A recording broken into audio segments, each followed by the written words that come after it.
This is a Film Stories original podcast. With Lucky Land Slots, you can get lucky just about anywhere. Dearly beloved, we are gathered here today to... Has anyone seen the bride and groom? Sorry, we're here. We were getting lucky in the limo and we lost track of time. No, Lucky Land Casino, with cash prizes that add up quicker than a guest registry. In that case, I pronounce you lucky. Play for free at LuckyLandSlots.com. Daily bonuses are waiting. No purchase necessary. Void where prohibited by law. 18+. Terms and conditions apply. See website for details. Okay, round two. Name something that's not boring. A laundry? Ooh, a book club. Computer solitaire, huh?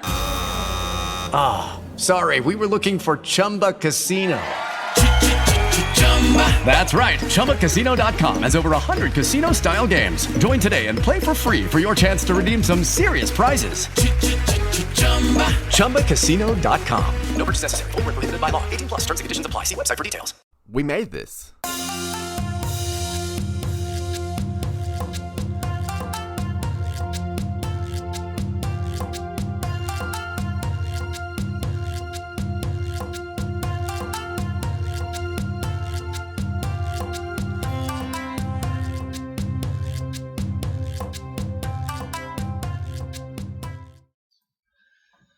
Welcome to the Japan on Film podcast. I'm your host, Perry Constantine, and welcome your returning guest, and that is Joshua Cervenka. Josh, how you doing today?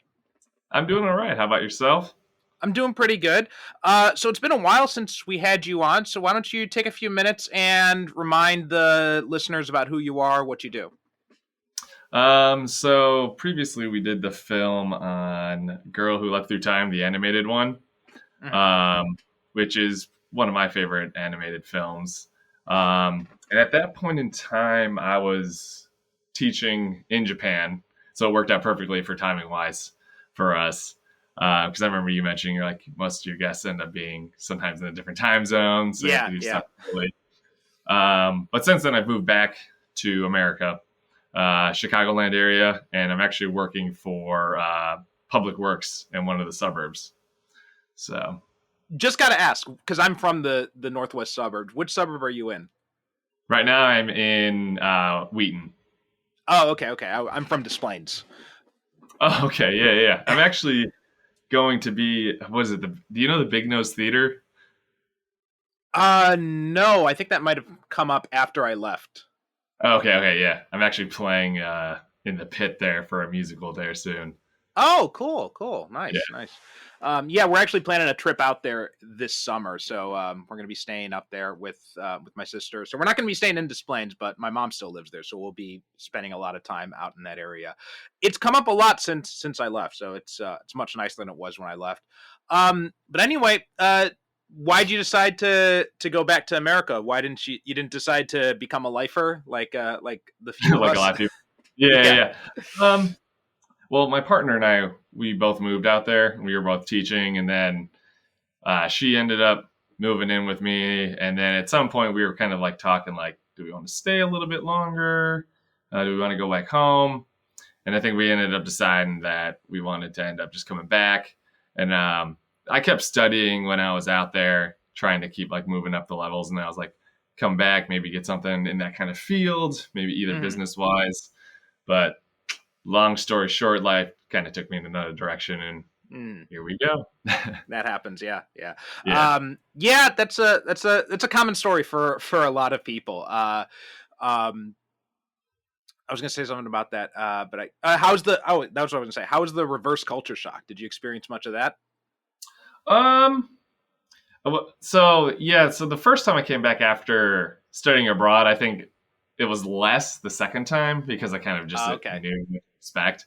But I just remember like the first time, America is just so large and everything's so spread out. Getting used to that and everything not being like kind of like shrunken down and smaller, hitting my head. I'm 6'2", so I've definitely hit my head quite a few times in Japan, even though trying to be super conscious about, like entering the train, for example.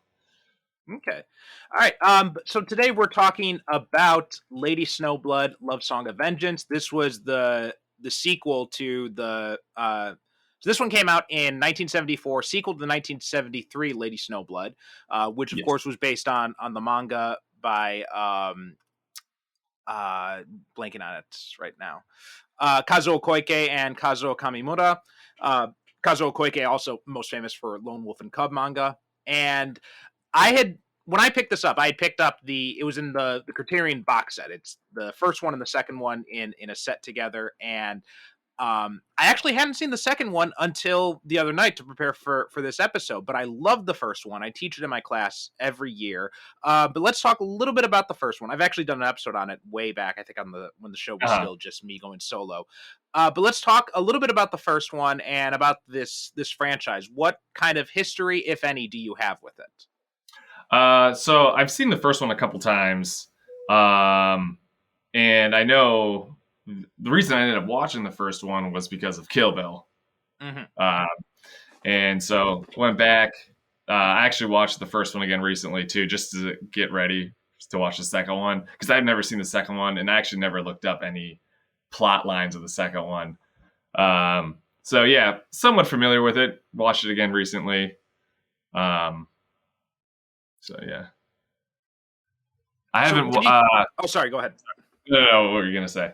No, go ahead. I thought you were done, so keep going. No, because you mentioned the Lone Wolf and Cub stuff. And actually was looking at that.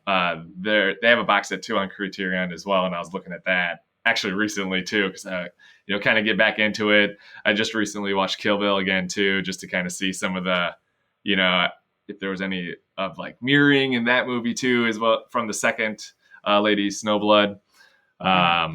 So then I was looking up more kind of like samurai-esque films too. And yeah.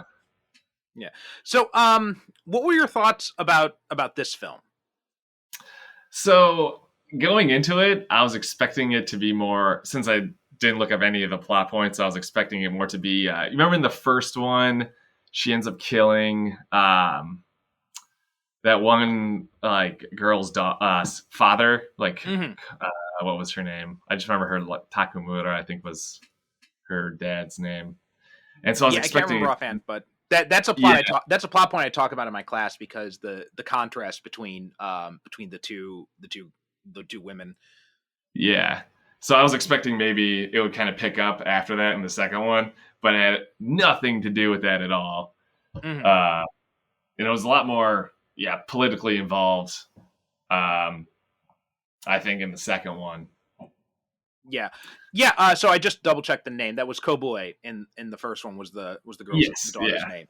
That was a point I bring up in my class whenever I teach Lady Snowblood, is just the contrast between those two characters, because they're both these children who are shouldered with the burdens of their parents. Yuki with the vengeance thing, Kobue with her father's debts, and just like the different contrasts. Yuki's always dressed in cool colors. She's very pale. She's very aloof personality. Kobue's very warm. She's always dressed in red. And also in that movie, which is interesting, which is a big departure from the comics, I found out after I started reading some of the manga, is that Yuki is very chaste in these movies. You almost never see her. Like, there's that brief romance in the first movie, but it never is consummated in any sort of way. Whereas Kobue is, she's a sex worker. So there's that contrast as well. So there's some really interesting things they were doing with those two characters in that movie. And I bought these movies at the same time, so I knew there was a sequel. And when I got to the end of the first movie, I was kind of surprised, because the first movie ends with Yuki apparently dying. And then this movie, it opens up and there's zero mention of that whatsoever. Yeah, that kind of threw me off, where she's like in like a kind of a grave. I think she was like, I read up on it because I was kind of trying to figure out why she was there. I think it was like her grandparents or parents' grave or something like that. I thought it was her mother's grave and her mother's family. Is what because they have that one, because there are three graves, and one of them they just have the first name, so I assumed that was the son who had died, the little boy who had died at the beginning of the first movie. So I think that was just like, and that's like the only connective tissue we get. That, and then when she's in prison, there's a voiceover mentioning about that was where she was born and all that. But other than those two scenes, you could change Yuki's name and this would be and people would not be confused at all. You could have this be a completely separate movie. It's very similar to have you ever seen Sanjuro? I have not now. Okay, so Sanjuro is the sequel to Yojimbo, and it's a very similar thing where you could change the main character's name. In fact, Sanjuro actually started off as a separate movie, and then after the success of Yojimbo, Kurosawa had done a rewrite on the script to make it a sequel instead. But it doesn't have to be a sequel. Like, it could very easily be its own movie. Lady Snowblood, Love Song of Vengeance, very same idea. Like, the whole, even the title, Love Song of Vengeance, there is nothing really connected to vengeance in this movie whatsoever. Yeah, that's another thing that kind of threw me off. I was like, expecting, I see that title and I'm expecting, okay, maybe again from the first movie, kind of like maybe that revenge story with, what was her name again? Kobue? Yeah. Coming back, and then, expecting that and it never happening kind of just threw me off. Yeah. It was disappointing in that regard. I thought there was some interesting political stuff here, and we can get into this a little bit more as we go on. But overall, I felt that it was just it didn't grab me as much as the first one did. Like, the first one is just it's kishy, right? It's a B movie, but it's a very entertaining B movie, and it's actually there's some stuff that the script is doing, that the performances are doing, and there's some historical commentary in there that, if you know the history, it elevates it above, typical B movie fare. This one, it tries with the political stuff, but I don't think it quite gets there. And in fact, some of the action scenes, I felt that, it's the same director too, which kind of surprised me, because the action did not impress me as much as it did in the first one. How about you? Yeah, I agree with you there. There was the only two scenes, action scenes I really enjoyed was the first one, right at the beginning when they're kind of on the beach, and then at the end when they're at the temple. Those are pretty much the only two I enjoyed out of pretty much everything in the movie. I really like the first one, especially the scene where it's just she's walking on the beach and then she throws her sword, and then the title card rolls over and the sword's in the sand. I thought that was awesome. Started off strong. That's what I thought. And I was like, but then from there again, it was kind of, again, unexpected for the rest of the storyline from there. There's also that one scene which really distracted me, was when she's walking down the path, and this is after that first scene, and all the guys are coming and attacking her, and it's like it's so weird because she's walking straight towards the camera. The camera's, doing reverse tracking, and then you have all these guys, they're kind of dancing around her and jumping in front. Yeah. And I'm just this is so badly choreographed. It felt very sloppy. Yeah. The only thing that I was kind of impressed by that part was, again, just thinking of it as one take, all the way through. Because a lot of films now, I just feel like there would probably be at least, a bunch of different takes. So that was the only, kind of okay, they kind of did this in one take kind of thing. Again, they're working on film, so all the editing and stuff like that makes it easier when it's like that. Probably. I'm not a film editor by any means. But yeah, that part was disappointing. Although one of the interesting things is, did you notice the actor who played Ransui Tokunaga, the anarchist? He looked familiar. I didn't end up looking it up, but what does he end up being from? So that is Juzo Itami, who was probably more well known these days as a director. I mean, he was murdered or died by suicide, depending on who you ask, back in the early 90s. But he did Tampopo. He directed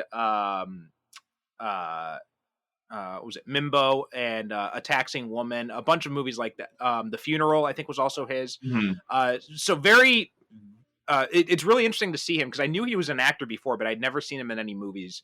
And then seeing him this was really cool, because it's funny, he's playing an anarchist who's kind of fighting the system, and that's actually kind of what he ended up doing in his real life as a director too, because a lot of his movies were very critical of Japanese society and different aspects of Japanese culture. So it was really cool to see him playing that kind of role in this movie too. I did. Yes. Kind of speaking on that, I heard, or I read somewhere, his character in Lady Snowblood was based off an actual character from that era, that Meiji era too. I can't remember their name. I think if you end up looking it up on like the Wikipedia, I kind of went down the rabbit hole of that. Right here, yeah, it's he was based on Kotoku Shusui, is the real person's name, and I'm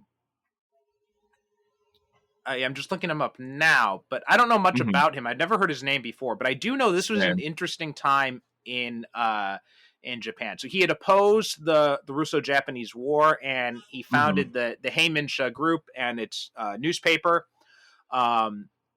I knew he moved to America at some point, I think, too. Yeah. It said in there. Yeah. Largely in California. And then he eventually came back to Japan, and where there was a divide between the moderate social democrats and the more radical activists.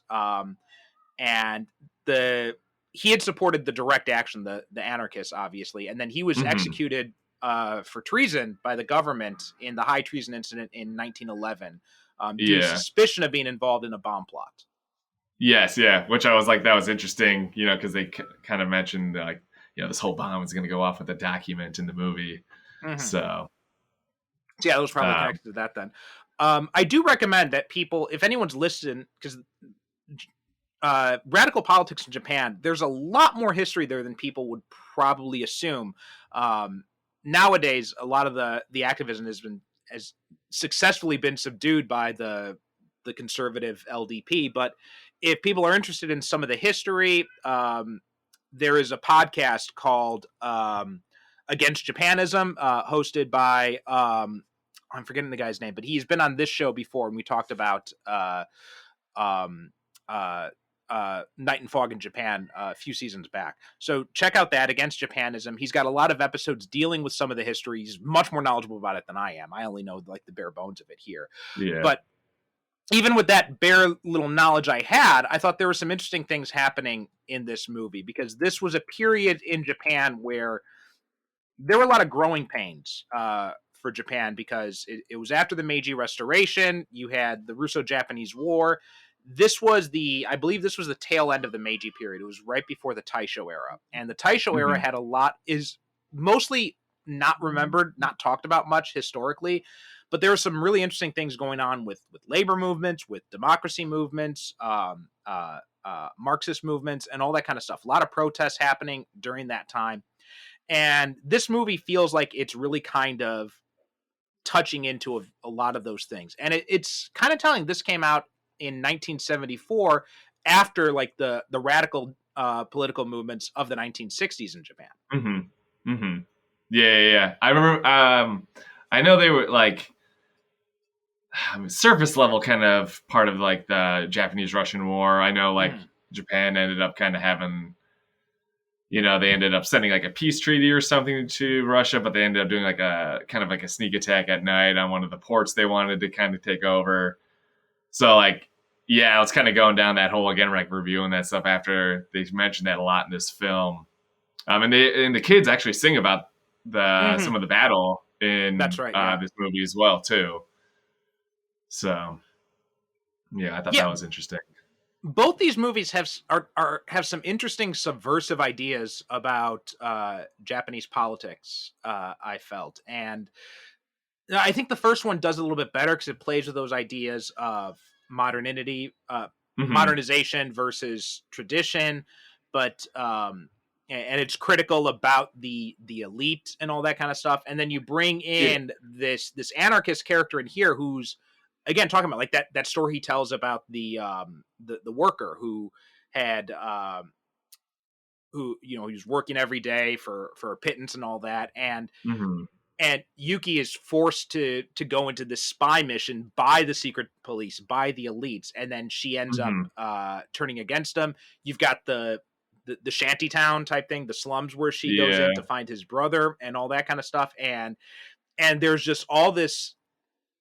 And it's really interesting, and I think this is Fujita is trying to say something here, but I don't think his message is really cutting through. I think it's kind of weighed down by the weight of the expectations of the first one, and I'm not sure. I mean, I know that the screenwriter had said that because this was a little bit freer. There was no comic they had to base it on. the script shortcomings, like the scriptwriter, he said that he felt that the script was not satisfactory. Because of different creative approaches between him, his co-writer, and the director. But he also felt that those script shortcomings made Fujita able to make the film more in his own style, which he hadn't been able to do in the first film.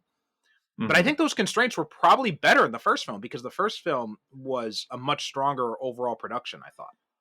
Yeah, I agree with you. And also like talking about like I kind of saw also somewhat symbolically like kind of older Japan and newer Japan talked about in this film as well. Like, you know, when Yuki was with Ransui.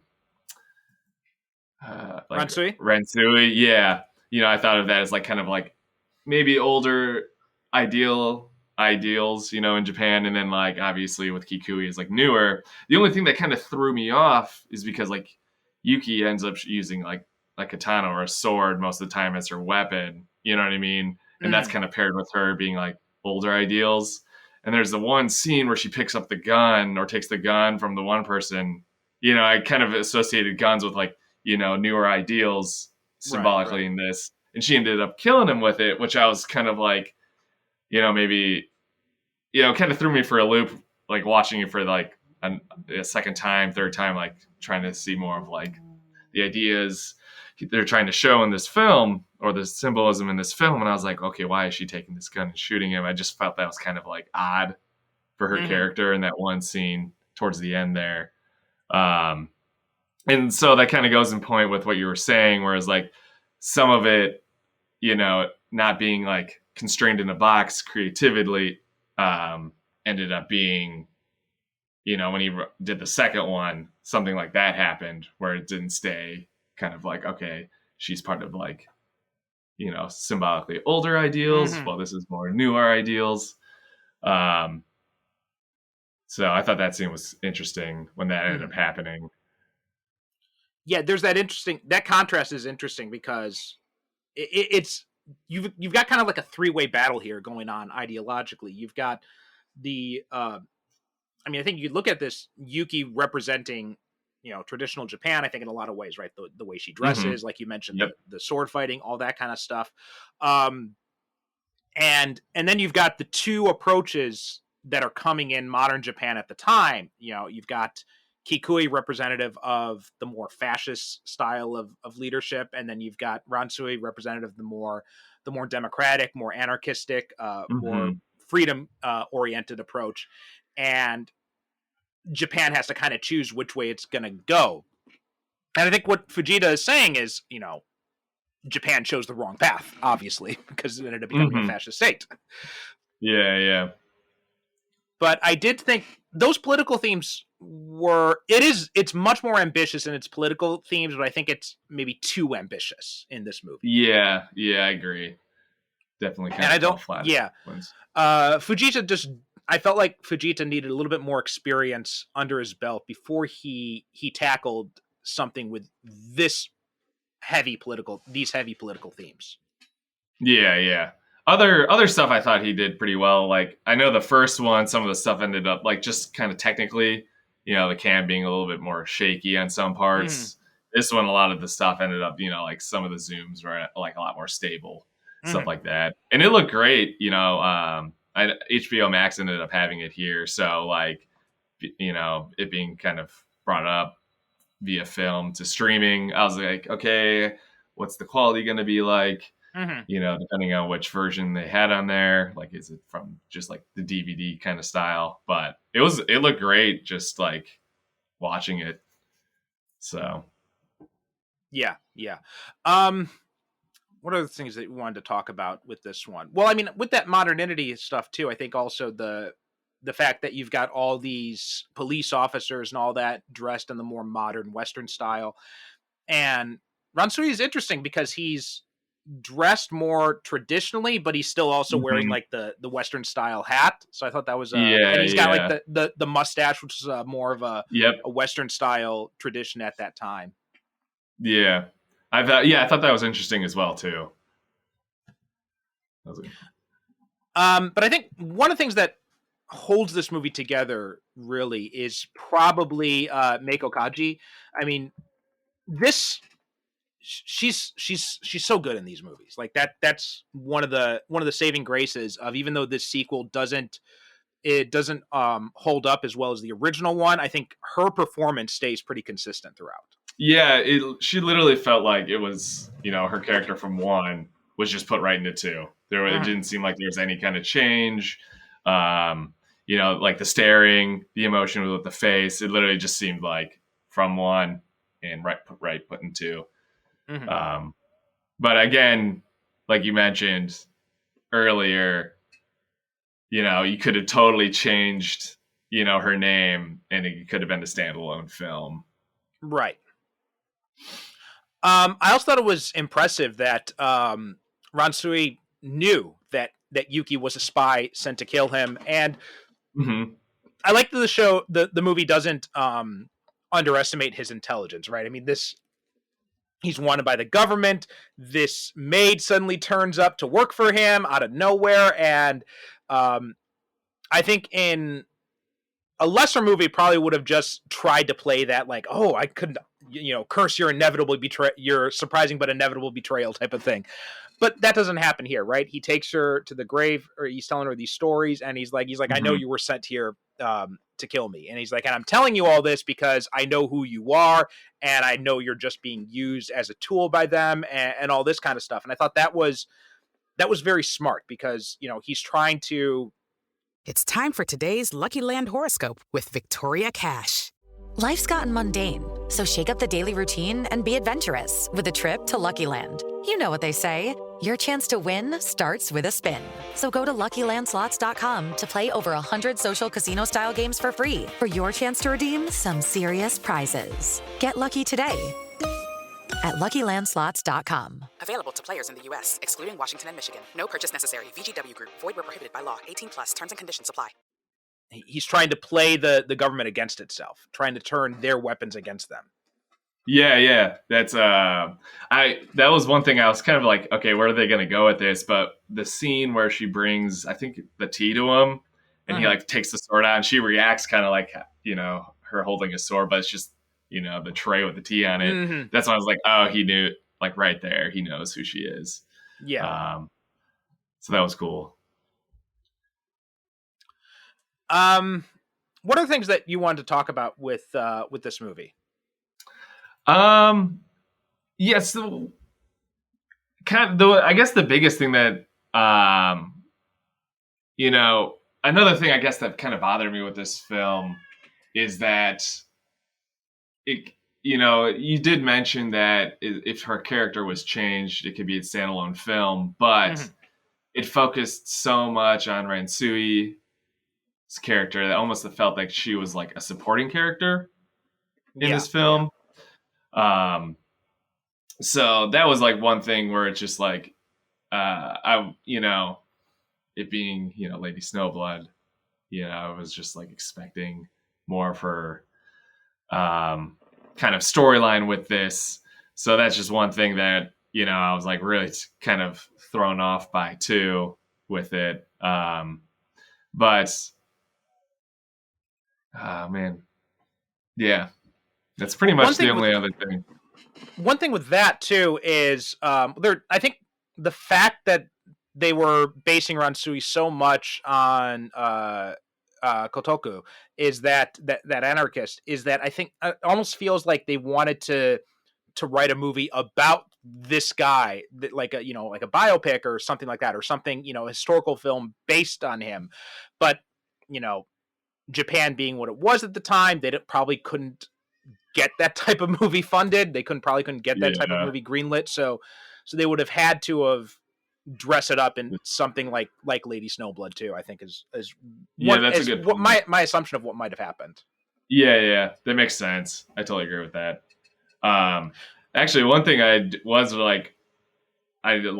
really liked was kind of like the prosthetics of it. There's that one scene where they cut like right into his face, and then there's a couple scenes too with like, the getting stabbed in the eye. Yeah. That was really cool. I was like, practical kind of effects on there, Oh yeah. I don't, again, with like the budget, I'm not, again, 100% sure, it not being like you're saying, kind of like a B movie ish. So that was really cool. Practical effects. Yeah, I agree. Those practical effects were really good. That actually brings me to something else I wanted to talk about, was the brutality. So I'm not sure how much you know from either your time here or just in general about police interrogations in Japan. Yeah, I've seen some videos and I've heard like stories and stuff like that where it's like very like, their rate of like I guess conviction rate, maybe. Yeah. It's like 99% or 98% or something super high. So it's like more like if you get arrested, you're gonna get charged with whatever, even if you're innocent. It has to be like really hard proof that you didn't do it. Mm-hmm. That's what I've heard from stories and like watching some videos on YouTube or reading articles and stuff like that. Yeah, so there's a little bit more detail to go into with this, but so yeah, Japan does have that, and that's something the Japanese government loves to tout, is their high conviction rate, like 99% conviction rate or something like that. And the police and the public prosecutors are under a lot of pressure to maintain that high conviction rate. So, and this has a few different outcomes, which, so if you get arrested in America, and just to get this disclaimer out of the way first, I am not in any way saying that the American justice system is perfect. Trust me, it's got a ton of problems. That lots of reforms are needed. I mean, it's got the highest per capita prison population in the world. So there's a lot of issues in the American prison system, judicial system as well. But that being said, one of the things that you have in the American judicial system is when you get arrested, the police cannot question you unless you give your permission, right? If they ask you questions, you can just refuse to answer, and once you say, I want my lawyer, they're supposed to stop questioning and wait until your lawyer arrives. Doesn't always happen in practice, but that is what the law says. In Japan, it's different because they can hold you for a certain amount of time. I think it's up to... I think it's up like to 20 days or something like that. Well, it varies. Like I think it's like 72 hours is the standard. Like they can hold you. It's like 48 or 72, something like that. So they can hold you up for like up to like 3 or 4 days before they let you speak to a lawyer. Interrogations are not recorded. Your lawyer, you don't have a right to have your lawyer present during questioning. And before you can even talk to your lawyer, they can hold you without letting you talk to your lawyer for that certain amount of time. If they want to extend it, they can go to a judge and they can ask for permission to extend it. And that extension, I think, can go up to a month. And those extensions are almost always granted from what I've read. And because those interrogations are not, there's no real code of conduct governing those interrogations. So there's a lot of psychological and torture going on in there, right? They will wake you up at all times of the night. They will keep pressuring you, keep badgering you. Sleep deprivation is a very common tactic, shouting at you, sometimes beating. That has been known to happen as well. And the whole idea is trying to get you to confess. And once you sign a confession, that's almost ironclad in Japanese law. They will start, okay, well, you signed the confession, that's it. Even if the evidence proves, even if there's no hard evidence to go along with it, the confession is really all they need. So that happens a lot. That's a big problem with the Japanese judicial system. Another big problem is that they use to maintain the high conviction rate is they will only go after cases that they are sure they can get a conviction in. So there are a lot of times where they will let cases go, and they'll say like, okay, we don't have enough evidence for this. Or another thing, one of the things Japan loves to talk about is the how safe it is. Yeah. And one of the reasons they talk about that is because there's a lot of crimes that go unprosecuted. Because they're just like, well, we don't have enough evidence. This is a small crime. It's not a very high, we can't guarantee a conviction here. So we're just going to let this case go. That happens a lot too. Also with like, a mysterious death cases, they will have times like, people talk about the high suicide rate in Japan. That's true, but it's also colored by the fact that if they find a mysterious death, sometimes they might say, okay, this looks like a suicide. Let's write this down as a suicide, and let's not investigate it any further. So that happens too. Okay, yeah. Some of that stuff I did not know. Yeah. So one of the reasons the murder rate in Japan is so low is because a lot of potential murders are written down as suicide. And there have been cases where like victims' families have said, there's no way, my loved one committed suicide. There's all this other stuff that was happening on, and the police are just like, it looks like a suicide to us. The prosecutor agrees to suicide. We're not going to pursue it any further. Okay, yeah. Dang. Yeah, that's rough. Yeah, so there's a lot of stuff. The Japanese judicial system especially is very politicized because those prosecutors and the police are under so much pressure to maintain those high conviction rates. I actually teach a class about once a year or so, like an English class to the local police officers here. And when we talk, and a lot of times in that we'll talk about the differences between American policing and the American judicial system and the Japanese one. They are always so shocked when I tell them about the fact that in America, you are allowed to have your lawyer present during all the questioning. That just it blows their minds when I tell them that. Yeah, that's crazy. Yeah. I did not know that. I thought, because I remember again, like reading or watching something where it's just like, I knew you didn't have to have, like, they couldn't allow your lawyer in, but I didn't know that it's just like, they could just be like, nope, sorry, and then extend it for even longer. Yeah, and unfortunately, there's some movements to change it. There have been some movements to push to have like interrogations recorded and stuff like that, but it's a very slow process. And Japanese population is so disengaged for the most part. Like they've got one of the lowest voter turnouts in the world, and it makes it very hard to get any sort of reforms pushed through. I mean, the LDP is pretty much despised by the majority of the population, but there's not enough people voting to get rid of them. So that's what happens. Yeah. And I feel like those prison interrogation scenes, I felt like that rang very true to what is happening in present Japan as well. I thought maybe an extreme example, but I think one of the things they were trying to say is not a whole lot has changed. Like there's still this element of fascism lingering in modern Japan as well. Yeah. Where they're trying to like, they're beating him to ask where Yuki is, right? Stuff like that, and then they end up injecting him with some plague too, and stuff like that. So yeah, that's a great point you bring up. I didn't even think about that while watching the film, because I ended up watching it and I was like, another classic scene where the police end up, totally. Right. Torturing this person, and then when you bring up, because it's just like here, maybe just because I grew up here or something like that, I was just like, okay, that's kind of like common, but that's a great point you bring up. I didn't even think about that from Japan side of view. Yeah. Well, I mean, it's a very easy thing to miss, especially, I mean, I think that's one of the downfalls of a film like this is also, and in a way, the first one too, but I feel like the political themes are there, but I feel like if you don't have some background, you're not going to notice it. It's very easy to gloss over that stuff. Because I see that when I teach the first Lady Snowblood, and I talk about these themes with my students, and they miss all this stuff. They have not picked up on any of it, except one thing is the scene at the end of the first one where Gishido falls over the balcony and he pulls on the Japanese and the American flags, and the Japanese flag falls, but the American flag stays.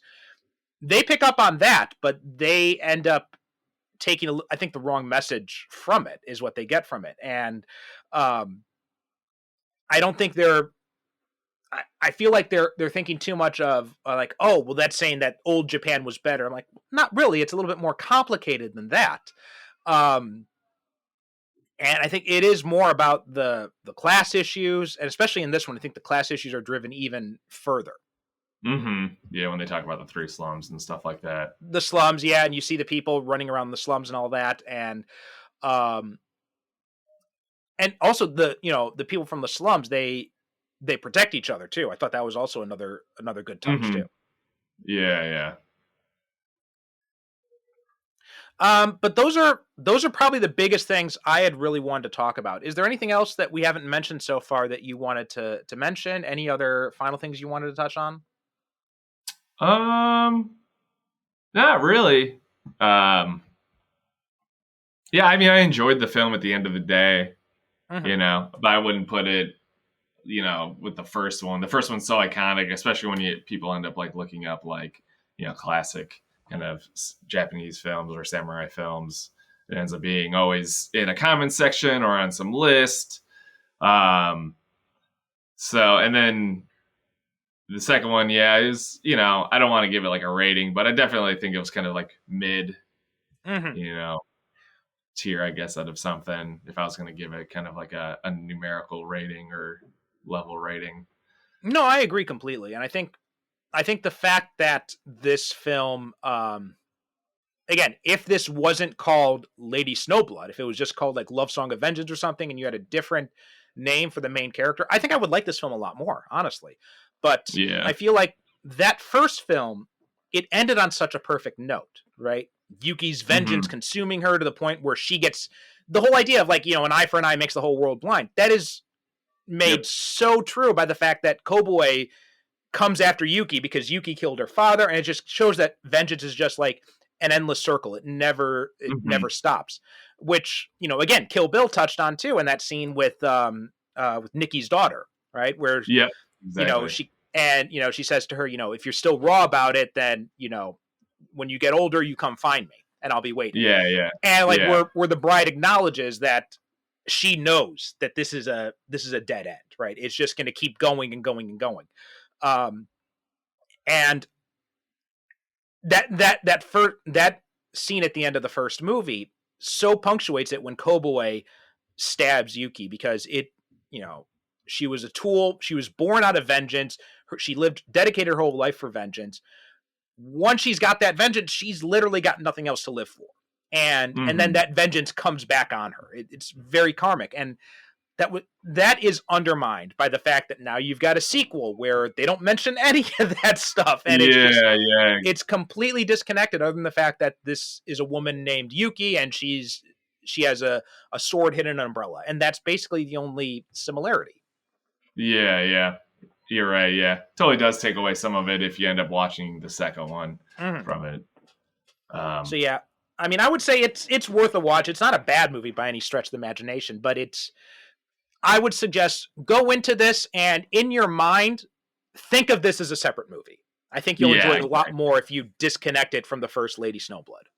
Yeah, exactly. Yeah, that's pretty much the biggest kind of thing for, like I said before, biggest thing for me. Going in blind with it, not looking up anything. I was expecting more of the same, kind of like vengeance or some kind of it turned on its head with previous characters. But it's completely different. But as you've mentioned before, the like kind of political stuff with it being mentioned towards the end of the Meiji era. Yeah, I mean, there's a movie in there. Like if you had like Kobue or like any other relatives of the people she killed in the first film. Like, did you ever see the Korean film Lady Vengeance? I have not, no. Okay, so that's got a very good movie, and it's part of Park Chan-wook, I think, was the director who did the Vengeance trilogy. So it was Sympathy for Mr. Vengeance, Old Boy, and then Lady Vengeance. And it's a trilogy, but it's a thematic trilogy. They're only connected by the themes of vengeance. And Lady Vengeance has this thing where she gathers the surviving victims of whoever they're going after. And I think if you did something like that with Kobue gathering other victims and going after Yuki, that would have made for a much more stronger thematic sequel.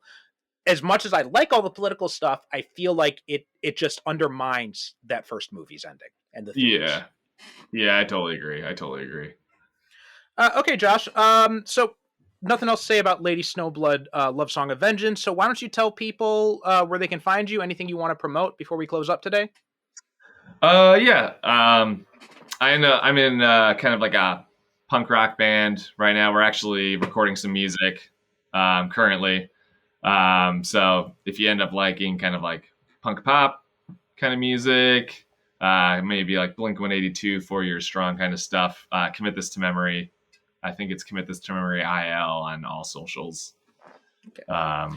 So yeah, some of our lyrics end up being kind of like, we have a song coming out kind of about like the Loki season. So we end up kind of relating to various kind of fandoms for some songs as well. So if you enjoy that stuff, check it out. Commit This to Memory. Very cool. Okay, so check that out. We'll have links to that stuff in the show notes as well. Josh, thanks for coming on again. It was nice talking with you. Glad you're landing on your feet and not experience too much reverse culture shock. Thank you. Yeah, I appreciate being back on it. So. Yeah. So that does it for this episode of Japan on Film. JapanOnFilm.com is the website. Japan on Film on Twitter and Instagram. And again, we're part of the We Made This network now. Thanks so much for listening. Thanks so much for watching. And we will talk to you next time. Hey guys, thank you so much for listening to this season of Japan on Film. If you remember the announcement at the beginning of this season, I told you that we had actually had 10 episodes scheduled. Unfortunately, one of those episodes that we had scheduled did not end up working out. Something came up. We had to reschedule, and as of this recording, we have not yet been able to find the time to reschedule. And we had after already having pushed the start for this season back, I didn't want to do it again, especially after already releasing the announcement. So I decided we'll just cap this off at 9 episodes instead of the original planned 10. But hopefully, if we're able to get that episode recorded, then you'll be hearing it in season 10. It's a returning guest, so I'm confident we'll be able to work out a schedule at some point. It's just, things are crazy, especially when some of your guests are on the other side of the world. Anyway, thank you so much for listening, and I hope you really enjoyed this season. I really enjoyed getting back into it. Had a lot of fun talking with some returning guests and also a bunch of new guests. So this was a lot of fun for me as well. And also, very special thanks to everyone at the We Made This podcast network for first inviting me to join, and then also for being welcoming, for helping me find some guests, both for this season and for next season. It's been a real treat getting to know people on that network, and I'll be active on that Discord as well. So if you have not yet joined the Discord, please go ahead and click the link in the show notes, and I'll be in there. We've got a channel specifically for Japan on Film, so you can go there. I'll be posting up stuff related to Japanese movies whenever I find the time. And so far, I've been really glad that people have been interested in hearing the show again. As I said in the announcement, we've had a flurry of people express interest, so much so that if everyone who's expressed interest in being on in season 10 is able to get on, then I think we've already got a complete season arranged. So we'll see if that actually works out. It's going to be a bit of a ways off because just, work and everything like that. So it'll be a few months before I'm even able to start scheduling recordings for season 10, let alone to start releasing those episodes. But I'm hoping to start recording probably around November, December, and if all goes well, we'll be able to start releasing episodes in January. Again, we'll see if that works out or not. But thank you so much for listening. If you've been a YouTube watcher as well, I just want to say I'm sorry that we haven't been able to get the video episodes back on track. I just don't have the time, unfortunately.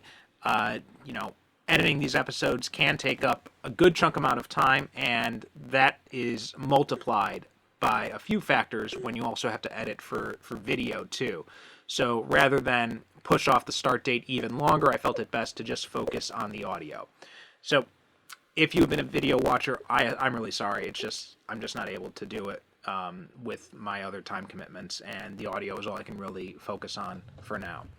Anyway, that does it for now. Again, JapanOnFilm.com is the website. We are Japan on Film on Twitter and Instagram. Please make sure to subscribe, rate, and review us on Apple Podcasts, Spotify, anywhere you get your podcasts, and tell your friends. Let them know about this show. Let other people who are interested in Japanese movies or are maybe interested in finding out more about Japanese movies. Anything you can do to help spread the word will definitely help us out. Thanks for listening, and we'll talk to you next season. The Japan on Film podcast is produced by me, Perry Constantine, in conjunction with the We Made This podcast network. Visit japanonfilm.com for show notes, episodes, merchandise, and information about being a guest yourself. You can also reach out to me on the website's contact form if you have questions or comments about Japanese movies or the show itself. Follow me on Twitter and Instagram at JapanOnFilm. If you'd like to help support the show, you can donate at japanonfilm.com, wemadethisnetwork.com, or by leaving a review on Apple Podcasts, Spotify, or wherever you get your podcasts. You can find links with information about each guest and join the discussion on the We Made This Discord in the show notes of each episode. And now, listen to hear what's coming up next on the We Made This network.